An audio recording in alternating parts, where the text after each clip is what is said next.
అనంతపురం జిల్లా గుంతకల్లు పట్టణంలో బైక్ దొంగలు అరెస్టు చేసినట్లు డీఎస్పీ శ్రీనివాసులు వెల్లడించారు.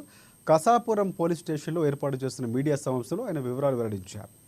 గుంతకల్లు పట్టణంలోని 2 వేరు చోరీ ఘటనలో 2 బైక్ దొంగలను అరెస్టు చేసి వారి వద్ద నుంచి 12,14,000 రూపాయలు విలువ చేసే 15 ద్విచక్ర వాహనాలతో పాటుగా 27 గ్రాముల బంగారు నగలు స్వాధీనం చేసుకుని సీజ్ చేశామన్నారు. 15 ద్విచక్ర వాహనాలతో పాటుగా 27 గ్రాముల బంగారు నగలు స్వాధీనం చేసుకున్నారు పోలీసులు. రూరల్ సిఐ అయినటువంటి ఎన్ ప్రవీణ్ కుమార్ మరియు కసాపురం ఎస్ఐ గారు అయినటువంటి మన టిపి వెంకటస్వామి గారు ఎక్కువగా నిఘా పెంచడం జరిగింది. అందులో భాగంగా ఈరోజు 2 ముఖ్యమైన కేసుల్లో 2 ముఖ్యమైన ముద్దాయిలను ఈరోజు అరెస్ట్ చేయడం జరిగింది. అందులో ఒక వ్యక్తి పేరు డి రఘు, వయసు 29 సంవత్సరాలు. ఇతను మన గుంతకల్ టౌన్ చెందినటువంటి వ్యక్తి.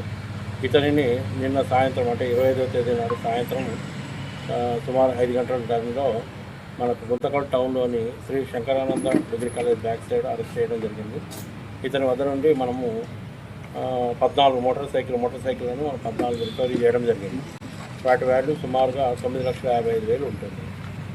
అదేవిధంగా ఈరోజు అంటే 26వ తేదీ నాడు ఉదయం 7:25 కసాపురంలో ఈ ఇళ్లలో చోరీ చేసినటువంటి హౌస్ బ్రేక్ చేసేటువంటి ముద్దాయి అయినటువంటి షేక్